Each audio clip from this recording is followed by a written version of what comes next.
पहला नज़ारा 23 तारीख को पटना में दिखेगा और पटना से ही इसका उद्घोष होगा कि कैसे जो है 2024 में मोदी की विदाई होगी। भारतीय जनता पार्टी के नेताओं में बड़ी हताशा है, बेचैनी है। वो लोग अपना आपा खो चुके हैं। ये साफ साफ जाहिर होता है कि विपक्षी एकता की मुहिम को मजबूती के साथ आगे बढ़ते हुए देखने के बाद इन लोगों की ये स्थिति बन गई है। ये लोग एकदम हताशे में हैं, बेचैनी में हैं। कौन बनेगा प्रधानमंत्री, किसकी अगुवाई में विपक्षी एकता की मुहिम और आगे जाएगी, ये सब सारी चीज़ें 23 तारीख को तय हो जाएगी। एक तरफ नीतीश कुमार विपक्षी दलों की एकजुटता को लेकर के मुहिम चला रहे हैं 24 में होने वाले लोकसभा चुनाव को लेकर के, तो वहीं बीजेपी भी अपने हथकंडे और अपना जो प्रचार प्रसार है वो करने में लगी हुई है। और लगातार देखा जा रहा है कि अब चुनाव जैसे जैसे नज़दीक आ रहे हैं वैसे वैसे राजनीतिक पार्टियां अपना हस्तक्षेप भी इन सारी चीज़ों में ज़्यादा कर रही है। एक तरफ अब विपक्षी दलों की बैठक होने वाली है 23 जून को, तो वहीं दूसरी तरफ अब तमिलनाडु में गृह मंत्री अमित शाह ने एक ऐसा बयान दिया है जिसके बाद अब कहीं ना कहीं भाजपा के ऊपर एक तरह से सवाल उठता है और अमित शाह के ऊपर सवाल उठता है जब उन्होंने ये कह दिया कि कोई गरीब तमिल देश का पीएम होना चाहिए। और इसी मुद्दे को लेकर के हमारे साथ जेडीयू के प्रवक्ता हैं हेमराज राम जी। एक तरफ तो कहते हैं कि मोदी जी के ये हैं, भक्त हैं, दूत हैं, और दूसरी तरफ ये बोलते हैं कि कोई गरीब तमिल देश का पीएम होना चाहिए। तो इसको आप कैसे देखते हैं, क्या कहना चाहते हैं आखिर? देखिए, दरअसल भारतीय जनता पार्टी के नेताओं में बड़ी हताशा है, बेचैनी है। वो लोग अपना आपा खो चुके हैं और उन लोगों को ये लग रहा है कि 2024 में मोदी जी वापस नहीं आने वाली है, भारतीय जनता पार्टी सत्ता में वापस नहीं आने वाली है, भाजपा की विदाई तय है।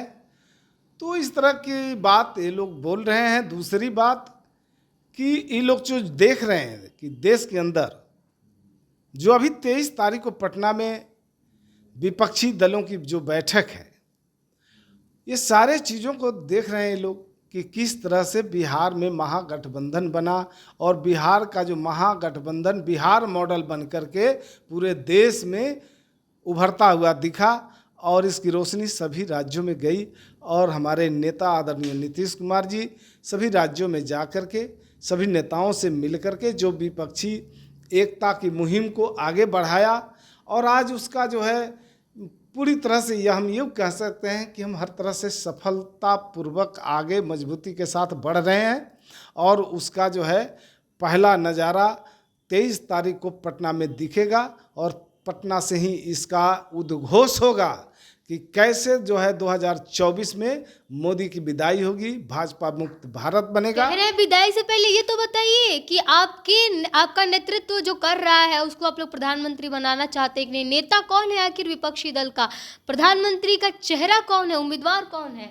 देखिए, साफ साफ बात है, अभी तो 23 तारीख को जो बातें सामने आएगी वो 23 को आएगी, लेकिन अभी तक मैं ये साफ तौर पर कहना चाहता हूँ कि विपक्षी एकता मुहिम में नीतीश कुमार जी इस मुहिम को आगे बढ़ाए हैं और विपक्षी एकता की आवाज़ बनकर सामने आए हैं।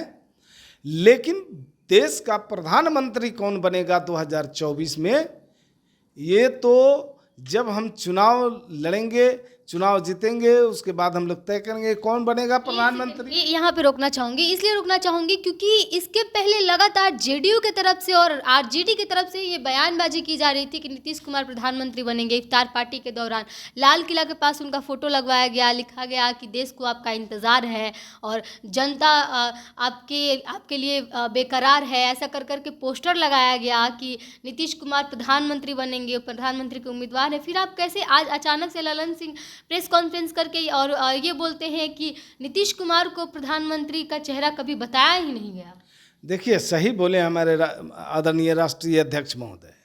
चूँकि जनता दल यू के न किसी प्रवक्ता ने ऐसा बोला, न जनता दल यू के किसी पदाधिकारी ने कभी बोला कि नीतीश कुमार जी प्रधानमंत्री बनेंगे। हमेशा हम लोगों ने इस बात को रखा है मीडिया के सामने कि विपक्षी एकता की मुहिम को नीतीश कुमार जी आगे बढ़ा रहे हैं।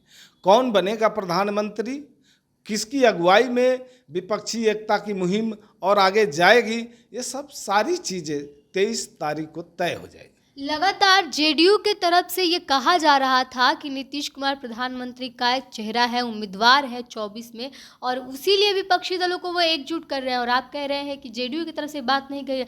पोस्टर्स जो जारी किए गए थे वो जेडीयू की तरफ से ही तो जारी किए गए थे, जहाँ प्रधानमंत्री दिखाया गया था उनको। देखिए, आधिकारिक बयान अभी तक कहीं से कुछ नहीं आया, और एक ही बात आई बयान के दौरान कि नीतीश कुमार जी विपक्षी एकता की मुहिम को आगे बढ़ा रहे हैं। चूँकि सारे दलों के लोगों को इन पर भरोसा था और इनको जिम्मेवारी मिला, ये अपनी जिम्मेवारी को बखूबी अभी तक निभाए हैं और आगे भी अच्छा तरीक़ा से निभाएंगे, और 23 तारीख को जो होगा सब कुछ साफ साफ दिख जाएगा। एक सवाल ये कि इसके पहले तो नहीं कहा जा रहा था कि अब नीतीश कुमार प्रधानमंत्री का चेहरा नहीं है। जब कांग्रेस की तरफ से डेट मिलने पर विपक्षी दलों की बैठक में न मल्लिकार्जुन खड़गे आए न राहुल गांधी आए, तभी अचानक से ये बयान क्यों आता है कि नीतीश कुमार कभी तो पीएम का चेहरा है ही नहीं? देखिए, इससे पहले जो तारीख कांग्रेस को अपने साथ लाने की, इससे पहले जो तारीख तय थी बैठक के लिए, तो उस समय राहुल जी इस देश से बाहर थे। उस तारीख पर सब लोगों को उपस्थित होना संभव नहीं था, इसीलिए ये तारीख बदली गई, 23 तारीख को रखा गया, ताकि इसमें सारे लोग जो उस बैठक में नहीं शरीक हो पा रहे थे समयाभाव के कारण, वो सारे लोग 23 तारीख को शरीक होंगे। और 23 तारीख को भी विपक्षी दलों की एकजुटता होगी कि नहीं, ये कैसे? क्योंकि इसके पहले भी तमाम अरविंद केजरीवाल को देख लीजिए, ममता बनर्जी को देख लीजिए, राहुल गांधी, मल्लिकार्जुन खड़गे भी, सब लोग मिल करके एक साथ कभी भी नीतीश कुमार पिछले कई एक महीने से लगातार भ्रमण कर रहे हैं, अलग अलग राज्यों में जा रहे हैं, कोई किसी ने भी तो साथ नहीं दिया नीतीश कुमार का, और डेट पे डेट पोस्टपोन होता रहा। देखिए, भारतीय जनता पार्टी के नेताओं में बढ़ रही बेचैनी, उनको हताश होना, ये साफ साफ जाहिर होता है कि विपक्षी एकता की मुहिम को मजबूती के साथ आगे बढ़ते हुए देखने के बाद इन लोगों की ये स्थिति बन गई है। ये लोग एकदम हताशे में हैं, बेचैनी में हैं। चलिए, बहुत बहुत धन्यवाद। तो हम आपको बताना चाहेंगे कि गृह मंत्री अमित शाह ने तमिलनाडु में ये कहा कि कोई गरीब तमिल देश का पीएम होना चाहिए। अब उन्होंने मोदी जी का पत्ता तो काट दिया, और अब इसके बाद देखा गया कि ललन सिंह ने भी ये कहा कि नीतीश कुमार नेतृत्व कर रहे हैं विपक्षी दलों को, लेकिन विपक्षी दलों के जो नेता हैं वो नहीं बनेंगे और ना प्रधानमंत्री पद के उम्मीदवार बनेंगे। और इनको कभी समझा ही नहीं गया कि नीतीश कुमार प्रधानमंत्री पद के लिए उम्मीदवार खुद को ना बताते हैं और ना ही अभी ये निर्णय लिया गया है। लेकिन अब देखना यह होगा कि आखिर जब विपक्षी एकजुटता में नीतीश कुमार चेहरा नहीं है, बीजेपी के तरफ से अमित शाह जब ये बोल रहे हैं कि तमिलनाडु का कोई गरीब तमिल पीएम बनना चाहिए, तो आखिर पीएम बनेगा कौन? ना तो ये सत्ता पक्ष की तरफ से क्लियर हो रहा है और ना ही विपक्ष की तरफ से। बहरहाल, हमें अपनी राय कमेंट बॉक्स में ज़रूर दीजिएगा। बने रहिए हमारे साथ, देखते रहिए प्रोजेक्ट। धन्यवाद।